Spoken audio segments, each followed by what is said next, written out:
Assalamualaikum class 9. How are you? Fine. I hope you all are doing great in your studies too. Fine. Okay. So today we are going to start unit number 3, which is about logarithms. First of all, we'll see how we use, why we use logarithms, and then who invented the concept of logarithms. Okay? Through logarithms, difficult and complicated calculations become easier. Okay? इसके through जो बहुत सारी calculation जो बहुत difficult होती हैं, बहुत lengthy calculations होती हैं, वो बहुत इजी हो गई.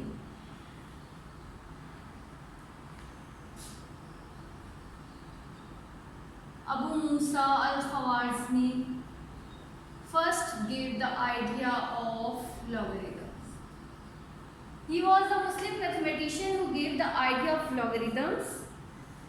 फिर उसके बाद डिफरेंट मैथमेटिशियंस आए, उन्होंने इसको एक्सटेंड किया, इस कॉन्सेप्ट को आगे प्रोसीड किया और उसमें फर्दर चेंजिंग्स की, अमेंडमेंट्स की. But the first idea gave by Abu Musa al-Khwarizmi. Later on, John Napier extended the work of Abu Musa, and he also prepared the tables for logarithms. Okay? The idea given by Abu Musa al-Khwarizmi. Then later on, John Napier extended his work on logarithms, and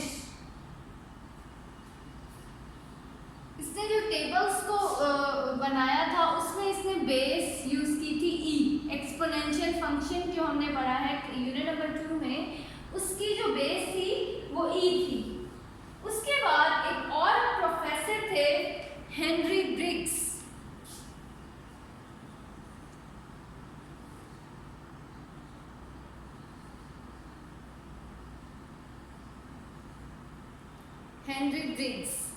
फिर इन्होंने भी इस पे logarithms पे काम किया और इन्होंने जो टेबल्स बनाए वो बनाए विद बेस 10. ये बेस ई के साथ जॉन नेपियर ने टेबल बनाया, इसके बाद बेस 10 के साथ प्रोफेसर हेनरी ब्रिग्स ने बनाया. तो ये आपने याद रखना है, ये एमसीक्यूज के लिए इम्पॉर्टेंट है कि who discovered who invented या who gave the idea of logarithms. First, Abu Musa al-Khwarizmi, then John Napier extended his work and he prepared tables with base E. Later on, Professor Henry Briggs prepared the table with base 10. Okay? उसके बाद anti-logarithm tables भी बने थे, वो बनाए थे जॉब्स्ट Bargi, anti-logarithm tables. तो ये सब आपने डेट्स और ये मैथमेटिशियंस के नेम आपने याद रखने हैं. They are very important for MCQ. Okay, logarithms का टेबल स्टार्ट करने से पहले will see how to represent numbers in scientific notation and in ordinary notation. Okay, how to use, why we represent the numbers in scientific notation. जी, आपने physics में पढ़ा होगा unit number 1 में scientific notation के बारे में. क्या होती है साइंटिफिक नोटेशन?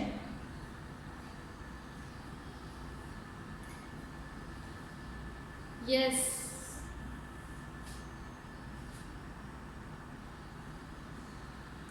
साइंटिफिक नोटेशन होती है कि हमने नंबर्स को साइंटिफिकली लिखना है विद बेस 10 के साथ. ठीक है, बहुत सारे ऐसे नंबर्स होते हैं. फॉर एग्जांपल हमारे पास है 306,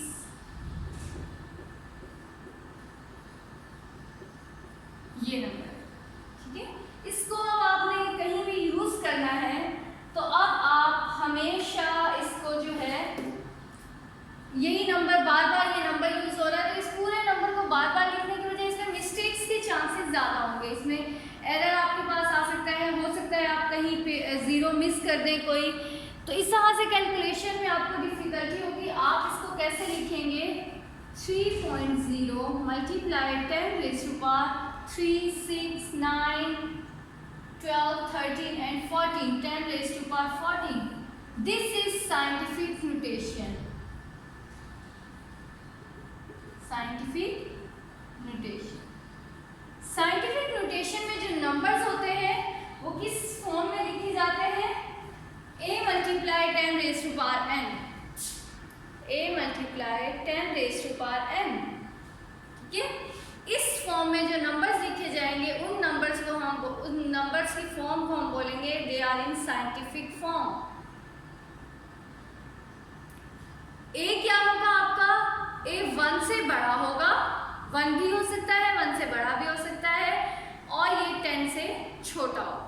ठीक है, 10 से छोटा होगा ए और 1 से बड़ा होगा। 1 भी हो सकता है बट 10 नहीं होगा, 10 से छोटा होगा। एन जो है हमारे पास वो कोई भी इंटीजर है। इंटीजर मीन्स कि ये कोई भी नंबर हो सकता है, नेगेटिव भी पॉजिटिव भी। मल्टीप्लाई 10 ये आपकी बेस है, ये एज इट इज आपने यूज करनी है। Okay, so the numbers written in the form a multiply 10 raise to power n is called the scientific notation. इस नोटेशन को हम क्या बोलते हैं, scientific notation. For example this is scientific notation. अब जब हम काम करेंगे तो बार बार इतना बड़ा नंबर लिखने की बजाय we can write this number, और ये तो लिखना इजी है, और मतलब इसका भी सेम है कि जो ऊपर नंबर है उसी को हमने साइंटिफिकली लिख लिया है। Okay, so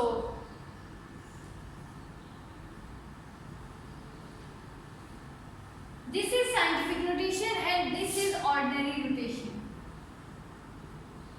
Today we will see how to write numbers in scientific notation and how to write numbers in ordinary notation from scientific notation.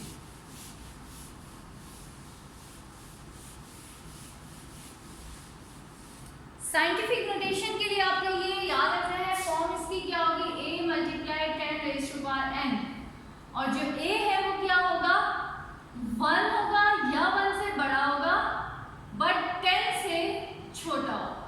ठीक है, 10 नहीं इंक्लूड, 10 से छोटा।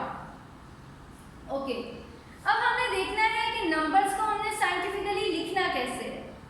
For example if I have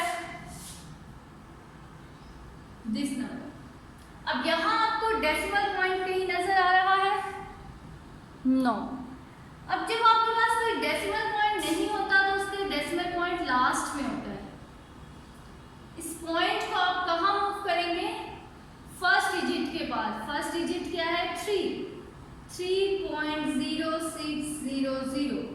कितने digits move किया, 1 2 3 and 4। तो आप इसके बाद लिखते हैं मल्टीप्लाई 10 रेज़ टू पावर 4। ये a हो गया, मल्टीप्लाई 10 रेज़ टू पावर, ठीक है। और पावर में आपने क्या लिखना है कि जितने नंबर आपने पॉइंट को लेफ्ट मूव किया है, जब लेफ्ट मूव करेंगे तो पावर जो होगी वो पॉजिटिव होगी, लाइक दिस। यहाँ पॉइंट लेफ्ट मूव हुआ है तो पावर क्या आ गई है हमारे पास, पॉजिटिव। अब ये है 0.000678। अब हमें इस फॉर्म में लिखना है, साइंटिफिक फॉर्म में।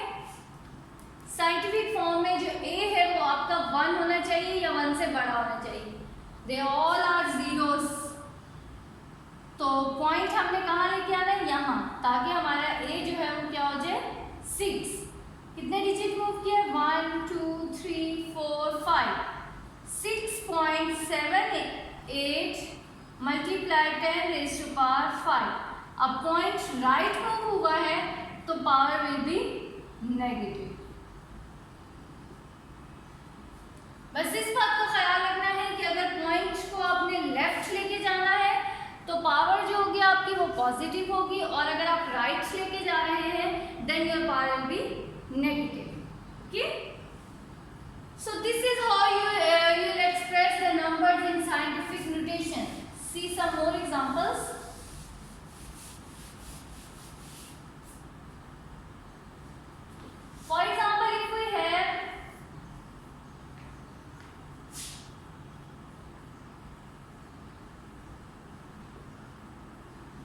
ओके, अब इसको हमने साइंटिफिक नोटेशन में शो करना है।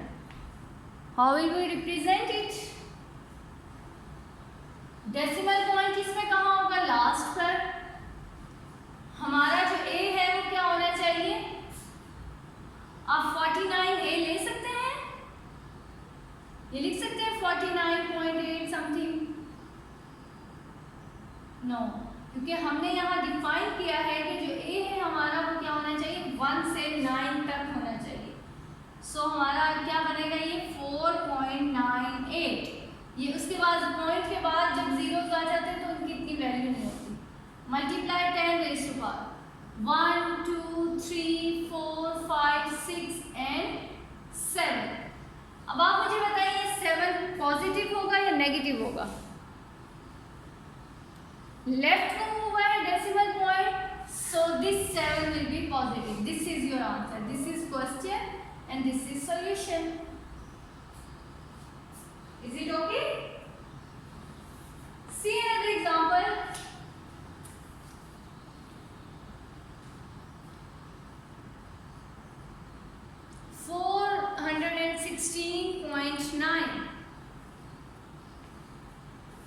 जी, डेसिमल पॉइंट को हमने मूव कर देना है यहाँ एक डिजिट बाद, क्योंकि हमारा जो ए है वो 1 to 9 के दरमियान। 4.169 मल्टीप्लाई 10 रेज़ टू पावर। जी, क्या आएगी 10 रेज़ टू पावर? कितने डिजिट मूव हुए हैं? 2। So 4.169 multiply 10 raise to power 2 is the answer. Similarly अगर आपने राइट मूव करना है तो वो क्या हो जाएगा? सिंपल आपने माइनस लगा देना है। फॉर एग्जाम्पल 0.00643 पॉइंट यहाँ है, आपका ए जो है 1 to 9 के दरमियान होना चाहिए, सो ए यहाँ आ जाएगा, पॉइंट यहाँ आ जाएगा 6.43 मल्टीप्लाई 10 रेज़ टू पावर 1 2 3। अब यहाँ पावर क्या होगी? नेगेटिव, क्योंकि हमने डेसिमल पॉइंट को राइट साइड पे मूव किया है। ये आपने याद रखना है, अगर लेफ्ट साइड पे मूव करेंगे तो पॉजिटिव होगी पावर, और अगर राइट साइड पे मूव करेंगे तो 10 की जो पावर होगी वो नेगेटिव होगी। ये हमेशा 10 ही रहेगा। Okay, see another example.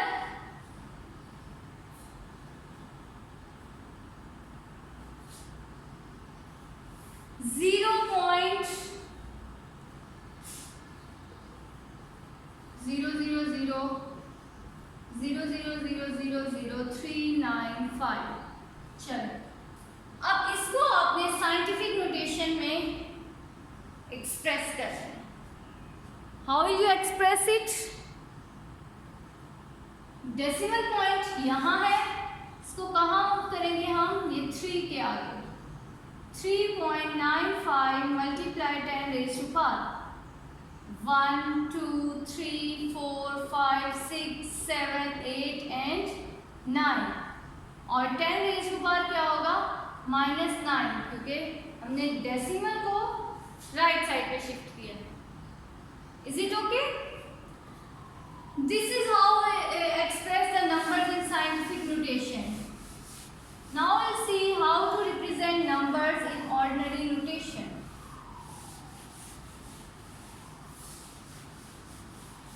ये a multiply 10 raise to power n, और इसकी कंडीशन आपने याद रखनी है कि वो क्या होगा? 1 to 9 के इन बिटवीन होगा।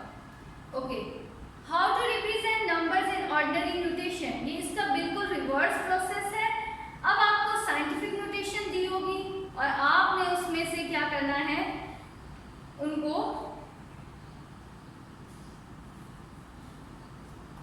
ऑर्डिनरी नोटेशन में लिखना है।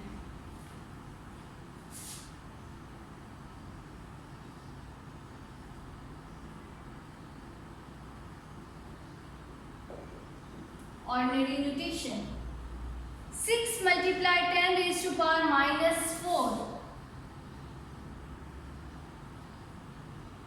जी, इस नंबर को आपने ऑर्डिनरी नोटेशन में लिखना है। कैसे लिखेंगे?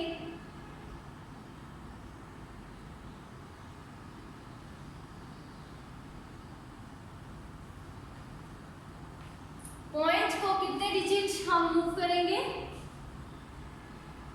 4, और यहाँ नेगेटिव साइन बता रहा है हमें कि किस साइड पे डेसिमल पॉइंट जाएगा, राइट साइड पे। तो इस 6 के साथ डेसिमल पॉइंट है यहाँ, इसको हमने राइट साइड पे मूव करना है 1 2 3 एंड 4। कितने डिजिट मूव करना है, यहाँ पॉइंट है और इसको मूव कर देना है हमने 4 डिजिट, 1 2 3 4। तो यहाँ आपके पास आ जाएगा दिस इज ऑर्डिनरी नोटेशन।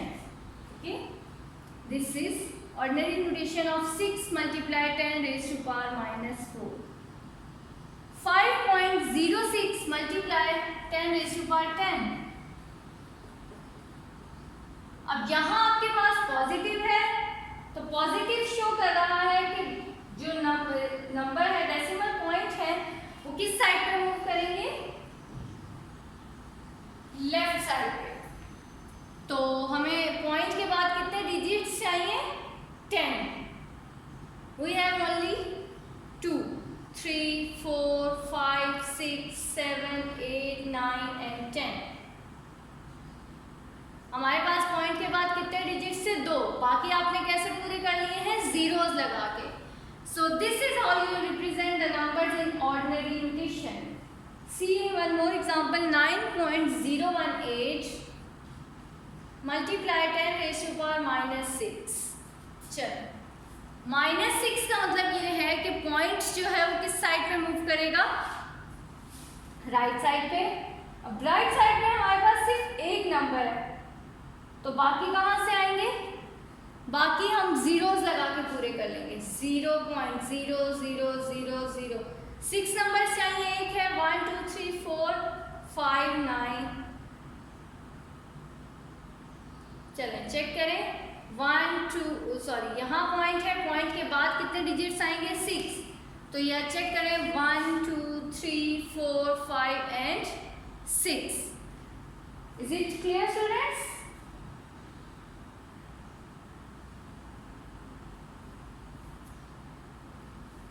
अब इसका अगर आप 018 लिखना चाहें तो इट्स ओके।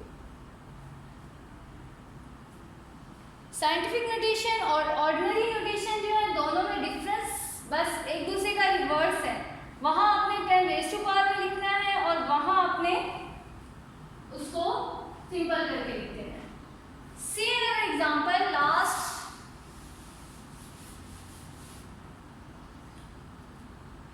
275,000 over 0.0025। इसको आपने लिखना है साइंटिफिक नोटेशन में।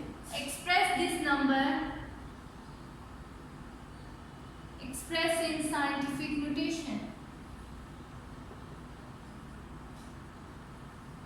कैसे एक्सप्रेस करेंगे,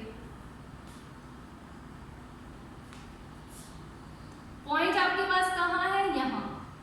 कितने डिजिट मूव करेगा, यहाँ आने के लिए 2.75 मल्टीप्लाई 10 रेज़ टू पावर 1 2 3 4 5। और पावर जो होगी वो पॉजिटिव होगी क्योंकि पॉइंट जो है वो लेफ्ट मूव होगा, ओवर 0.0025। यहाँ पॉइंट कहाँ जाएगा, right. 2.5 multiply 10 raise to power 1 2 3 -3। ये इतना ही काफ़ी है, अगर आप यहाँ तक करके छोड़ दें इट्स ओके, अदरवाइज आप इसको और फर्दर सॉल्व कर लें, बट दिस इज फाइन। यहाँ तक अगर आपने कर लिया तो it's okay, this is your answer. उन्होंने हमें ये कहा है कि एक्सप्रेस इन साइंटिफिक नोटेशन, तो वो हमने कर दिया। Is it clear students? So now your homework is to do exercise 3.1 complete in your neat copies। 2 questions हैं, दोनों हमने डिस्कस कर लिए। इट्स वेरी इजी एक्सरसाइज, ये आपने अपनी कॉपीज पे कंप्लीट कर लेना है। Okay students, in the next week will start exercise 3.2 इंशाल्लाह। ओके, थैंक यू, अल्लाह हाफिज, टेक केयर।